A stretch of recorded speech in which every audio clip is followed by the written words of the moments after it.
Subscribe to Dr. Saima Shahid's YouTube channel and hit the bell icon. السلام علیکم، میرا نام ڈاکٹر سائمہ شاہد ہے اور آج کا موضوع گفتگو ہے روح کی مسیحائی۔ انسان دو عناصر سے مل کے بنا ہے۔ نمبر ایک جسم، جس کو ہم جسد خاکی کہتے ہیں اور جس کا مادہ تخلیق ہے خاک یعنی کہ مٹی۔ دوسرا عنصر ہے روح، جسے ہم امر ربی کہتے ہیں اور جس کا مادہ تخلیق ہے نور۔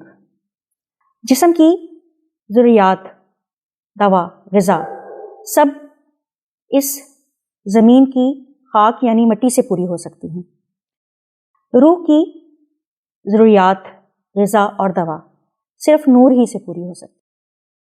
اور اس دنیا میں اس وقت اللہ کا نور، نور ہدایت کی صورت موجود ہے، یعنی قرآن مجید، فرقان حمید اور اسوہ رسول نبی پاک صلی اللہ علیہ وسلم کی صورت۔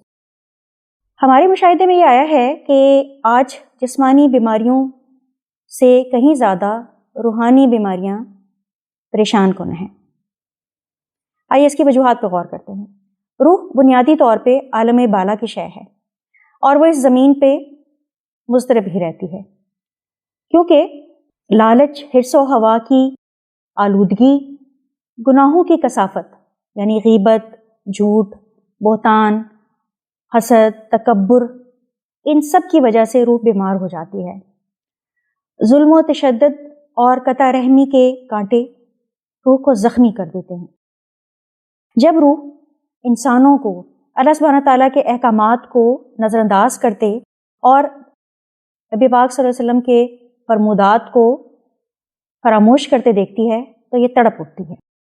جب انسان کو مادیت پرستی کے دور میں دوڑتا دیکھتی ہے اور سب کچھ مادی اشیاء حاصل کرنے کے باوجود اسے بے سکون اور بے چین دیکھتی ہے تو بلبلا اٹھتی ہے۔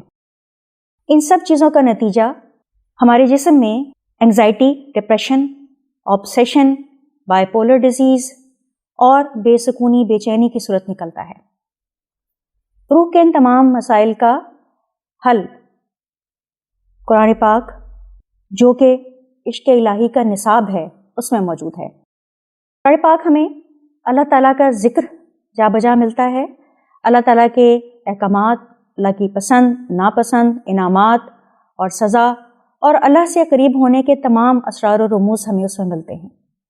اسوہ رسول صلی اللہ علیہ وسلم سے ہمیں عملی طور پہ ان سب چیزوں کو اپنی زندگی میں رائج کر کے اور یہ طریقہ کہ ہم کیا کیا عمل کریں کہ ہم اللہ کے رنگ میں رنگے جائیں، یہ تمام گر ہمیں اسوہ رسول سکھا سکتا ہے۔ آئیے دیکھتے ہیں کہ اللہ تعالیٰ کی بتائی گئی عبادات روح پہ کیا اثر ڈالتی ہیں۔ نماز مومن کے معراج ہے اور روح کو بلندیوں پر لے جاتی ہے۔ روزہ نفس کو گناہوں سے پاک کرتا ہے اور روح کے زخم بھرنے کا باعث بنتا ہے۔ زکوٰۃ آپ کے مال کو پاکیزگی عطا کرتی ہے اور روح کے بوجھ کم کرتی ہے۔ حج سنت ابراہیمی پورا کرنے کے لیے اور اپنے مومن کے تجدید عہد کے لیے اکسیر ہے۔ تجدید عہد یعنی انی صلاتی و نسکی و محیای و مماتی للہ رب العالمین، یوں روح شفایاب ہو جاتی ہے۔ رمضان المبارک کو ماہ قرآن کہا جاتا ہے۔ اس میں ہم قرآن پاک کو پڑھنے، سمجھنے، قرأت کرنے کا بہت اہتمام کرتے ہیں اور اس میں ہمیں اپنی روح کو شفایاب کرنے کا موقع ملتا ہے۔ بچپن میں جہاں ہم اس مہینے میں قرآن پاک مکمل کر کے گنتی کیا کرتے تھے اور آپس میں مقابلہ کرتے تھے، اللہ سبحانہ تعالیٰ کا کرم ہے کہ ہمیں سمجھ عطا کی اور ہمیں یہ معلوم ہوا بڑے ہو کے کہ اللہ تعالیٰ کے ہاں خلوص، جس سے ہم علم حاصل کرتے ہیں اور اس علم پہ عمل کرنے کی قدر و قیمت کہیں زیادہ ہے نسبتاً گنتی کے۔ چنانچہ ہم نے سمجھنے کی طرف رخ کیا۔ ہمارے زمانے میں تھوڑا سا مشکل تھا خواتین کے لیے خاص طور پہ کہ کسی عالم سے جا کر پڑھنا سمجھنا، لیکن آج کے دور میں اللہ تعالیٰ کی مہربانی سے ٹیکنالوجی کی ترقی نے آسان بنا دیا ہے۔ آپ کے موبائل کی ایک بٹن کی دوری پر کئی لائبریریوں کا علمی مواد آپ کے چھوٹے سے گیجٹ میں ہے۔ آپ دنیا کے عظیم ترین مفسروں اور قاری حضرات کی بیان اور قرات سن سکتے ہیں، اور بہت سی سیرت کی کتابیں اور بہت سی تفاسیر پڑھنا چاہیں تو پڑھ سکتے ہیں۔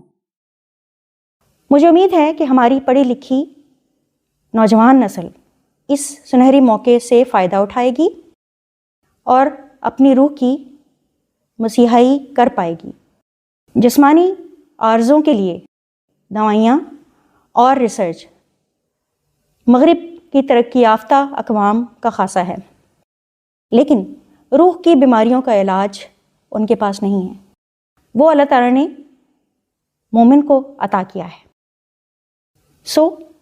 یہ علم روح کی مسیحائی کا اللہ تعالیٰ نے ہمیں عطا کیا ہے، اور ہم پہ یہ لازم کیا ہے کہ اس علم کو پوری دنیا کے لوگوں تک پہنچائیں اور ان کی روحوں کو شفایاب کریں۔ اللہ تعالیٰ ہمیں یہ کار خیر سر انجام دینے کی توفیق عطا کریں۔ آمین ثم آمین۔